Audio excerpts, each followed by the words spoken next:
Ok, merci d'être là. Je m'appelle Sarah Atala pour me présenter. Je suis développeuse front-end depuis 6 ans. Avant ça, j'ai fait une reconversion. Avant ça, j'étais dans le cinéma. Et je suis développeuse front-end chez Joli-moi. Donc, Joli-moi, c'est une plateforme qui permet à des indépendants en conseil et vente de produits de beauté et de bien-être à lancer leur business ou le faire grossir dans le conseil vente. Voilà. Et donc, on est une équipe de 2 front-end depuis 1 an. On a pas mal de projets front et je vais vous expliquer les petites problématiques qu'on a eues.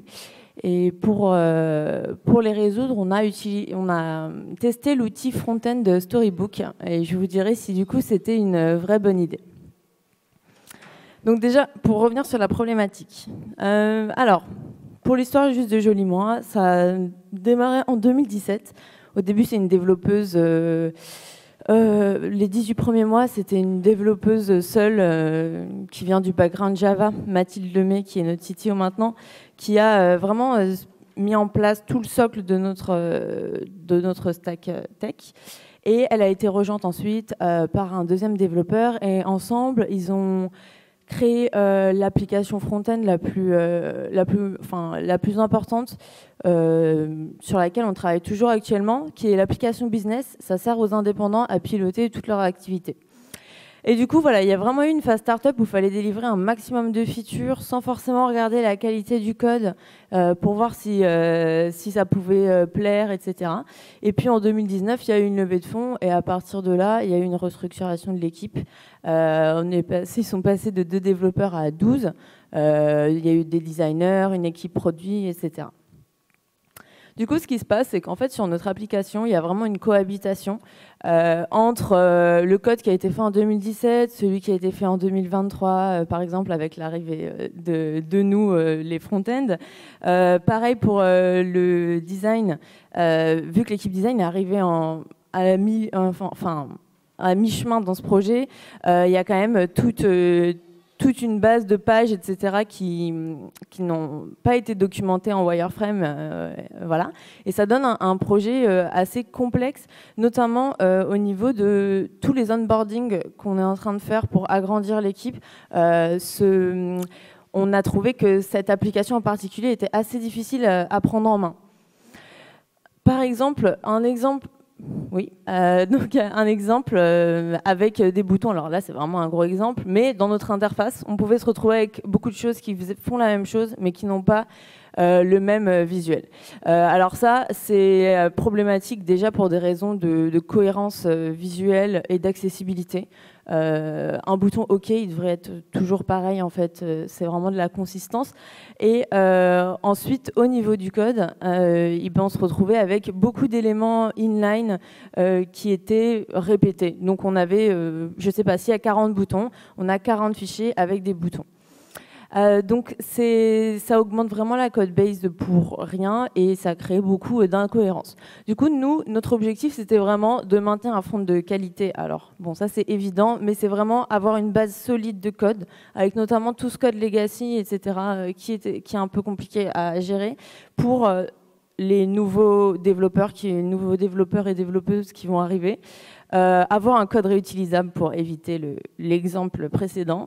Et avoir une documentation de tous les composants qu'on peut avoir dans notre app. Parce que c'est notamment le manque de visu sur ce qu'on a déjà qui peut nous amener à beaucoup de répétitions, tant en code qu'en conception. Du coup, notre choix, il s'est orienté vers l'approche design system. Alors, l'approche design system, très rapidement, ça va être un référentiel UX/UI avec tous les éléments essentiels, les composants visuels essentiels de notre projet, mais ça va être aussi la mise en place de la guideline de notre projet, donc la typographie, les couleurs, etc. Ce qui est important pour nous d'avoir un design system, c'est qu'on aura un référentiel unique qui est accessible pour toute l'équipe et qui sera une source de vérité. Et en plus, ça nous permet d'avoir vraiment la documentation de nos composants. Donc le principe de l'approche design system, c'est vraiment de penser, de concevoir un composant qui peuvent être qui peuvent être assemblés ensemble pour créer pour créer des composants plus grands et plus globaux. Donc c'est le design system, c'est notamment porté par les designers, mais en tant que développeur front-end, on travaille vraiment beaucoup avec eux parce que c'est ensemble qu'on va penser, ok, quel composant doit rentrer dans le design system, qu'est-ce qu'on peut faire avec, quels vont être les use cases, les actions possibles, etc. Donc par exemple, là, on a un exemple d'un design system qu'on a fait pour une nouvelle app et on n'aura plus de problème de cohérence de boutons parce que là, voilà notre bouton, comment il va être, c'est avec des icônes, sans icônes, c'est différents états, c'est différentes couleurs et c'est différentes tailles. Nous, en tant que développeurs, on va créer un seul composant, du coup un seul fichier JavaScript qu'on réutilisera partout. Mais évidemment, il doit couvrir beaucoup de cas. Et ce qui se passe, c'est qu'une fois que le design system est terminé, enfin, il est toujours en cours et il évolue toujours, mais le design system, il va être sur une interface graphique. Il va être fait sur un outil design. Par exemple, nous, c'est Figma. Ça peut être Sketch, ça peut être InDesign, je ne sais pas. Et en fait, ça représente rarement la réalité de notre code, en fait, de vraiment ce qu'il y a dans notre application. Donc nous, on voulait intégrer en fait un design system avec les composants de notre application, vraiment avec notre code. Et pour ça, l'outil le plus connu, c'est Storybook. Du coup, on a essayé Storybook d'abord sur un nouveau projet. Donc Storybook, ça va nous permettre d'avoir vraiment un catalogue de nos composants UI, de tous les composants UI de notre app. Ils seront en isolation, c'est-à-dire que il n'y aura pas toute la logique métier du composant, ni les mises à jour, les librairies extérieures. Ça va créer une documentation du coup, des composants de notre app. C'est compatible avec la plupart des frameworks. Et ce qui est cool, c'est qu'on peut l'héberger en ligne. Et comme ça, toutes les équipes ont accès, ont une vision sur les composants qu'on a déjà dans notre application. Notamment les designers en phase de conception pourront savoir ce qui existe déjà pour éviter de réinventer la roue à chaque fois. Donc, un petit exemple de comment ça marche. Donc ici, là on est sur un projet Vue, mais ça peut être n'importe quoi. On va avoir un composant, donc notre composant button. Et du coup, on va installer Storybook en local et on va créer des fichiers de story. Voilà, Storybook. Voilà. Donc et ensuite, on va lancer notre Storybook qui va tourner en local et on va avoir les composants, enfin toutes les stories qu'on aura créées. Nous, on marche comme ça, on crée un composant, une story par composant, on importe notre composant dedans. Mais bon, on peut le faire par page, on peut le faire par plein d'autres. Ça dépend ce que vous décidez avec votre équipe. Voilà. Donc, ça nous crée en fait une documentation visuelle. Et vu que notre composant il est importé dedans, dans une sandbox, on verra notre composant et on va pouvoir tester, par exemple, les props qu'on a mis à ce composant. Alors, bon, nous, on en a mis pas mal parce que le bouton, c'est quand même un élément assez complexe pour qu'il soit réutilisable dans plein d'endroits et qui couvre la plupart des cas. Mais du coup, ce qui est sympa, c'est que ça va être vraiment du coup interactif. On va pouvoir tester en isolation notre composant. Et du coup, on va vraiment pouvoir l'éprouver. Ça nous permet, par exemple, de visualiser pas mal de bugs en avance. Par exemple, bon, voilà, là, il y a beaucoup de booléens, mais ça peut être changer le thème, donc changer la couleur, le type du bouton, et on peut même, par exemple, changer le texte. Ça c'est important, parce que souvent, dans ce que nous donnent les designers, c'est toujours un texte qui tient parfaitement de 5 caractères.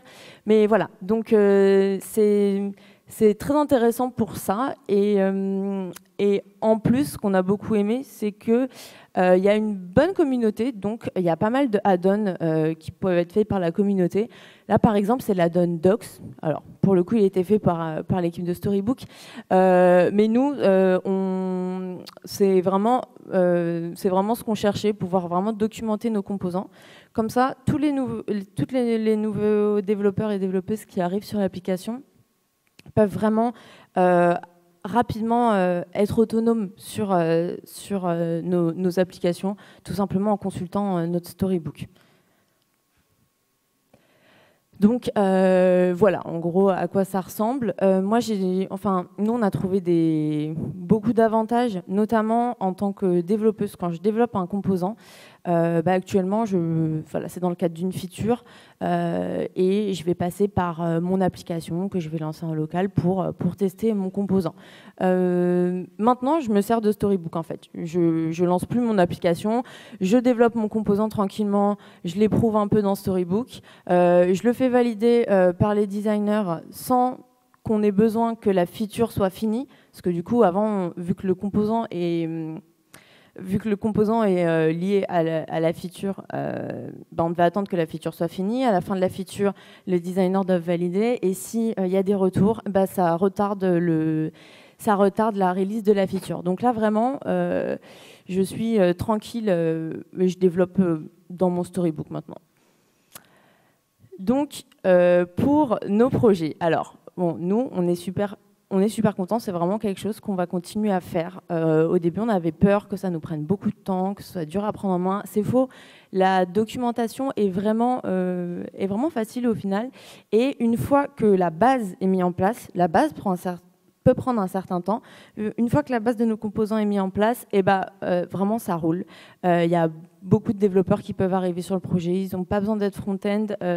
On est vraiment en composition et c'est vraiment ce qu'on cherchait. Mais par contre, pour notre application business et pour le code legacy qu'on a, alors, ce qu'on fait, c'est un choix qu'on a fait, c'est que par sprint, on va se donner un objectif avec les designers de 1 ou 2 composants de notre vieux code qui n'est pas documenté. On va en prendre 1 ou 2. On va discuter avec les designers de comment on peut l'intégrer dans le design system. Est-ce qu'on peut le merger avec un composant qui existe déjà? Est-ce qu'on doit en créer un nouveau? Est-ce qu'on a besoin de refactorer ce composant, etc. Une fois qu'on est d'accord sur ça, on le change dans notre application, on crée notre composant, on refacto là où il y a besoin. Par exemple, les boutons, on va remplacer, si on se met sur les boutons, on va remplacer les 40 fichiers. Voilà, c'est un petit travail comme ça. Et ensuite, on intègre le nouveau composant dans Storybook. Donc d'abord, on refacto notre application et ensuite, on le met dans Storybook. Donc pour conclure rapidement, les avantages et les inconvénients, on va dire. Donc vraiment, on a vraiment retrouvé nos besoins, nous, dans tout ce qui est documentation, nos composants, visibilité globale, tant que ce soit pour les designers, nous en tant que développeurs, quand on revient sur le code plus tard, etc. Ça force les bonnes pratiques front, parce que du coup, on développe beaucoup moins de composants. On fait beaucoup plus de composition de pages, on va dire. Mais quand on doit le faire, on fait vraiment attention à adopter nos bonnes pratiques, bien tester les reviews de code avec nos autres collègues, etc. Donc on fait, voilà, ça force vraiment les bonnes pratiques. Ça limite la duplication de notre code. Alors, l'approche design system la limite, mais aussi, nous, en tant que développeurs, on peut voir si un composant existe ou pas en amont. Ça nous évite de refaire du code inutile. Et ensuite, ça va vraiment accélérer nos process, comme je disais, avec les designers qui peuvent arriver avant la fin de la feature. Par contre, il y a quand même des petites mises en garde. Déjà, les composants doivent être maintenus. Donc, si vous avez des librairies externes, voilà, faut faire attention. Et aussi des bonnes pratiques. S'il y a une nouvelle bonne pratique que vous voulez mettre en place, il faut penser à la mettre en place dans nos composants. Et aussi, toujours garder un œil sur le design system, être sûr qu'on est à jour avec la dernière version. Il faut une certaine rigueur quand même pour créer des composants isolés. Voilà, c'est pas négligeable, il faut y penser. Et ça nécessite une bonne organisation, parce que effectivement, le développement de la feature et le développement du storybook vont être faits en parallèle, enfin du composant, pardon, vont être faits en parallèle. Nous, on préfère s'y prendre en amont, c'est-à-dire qu'on rentre nos composants dans storybook d'abord, et ensuite, on commence à développer la feature. Donc voilà, c'est tout pour moi. Je vous ai mis quelques liens si vous voulez aller un peu plus loin. La documentation Storybook, là vous trouverez beaucoup d'exemples de sociétés qui utilisent Storybook. Et une conférence de Cécile Fred-Foucault que j'ai trouvé pas mal sur comment commencer un design system. Et voilà, merci beaucoup.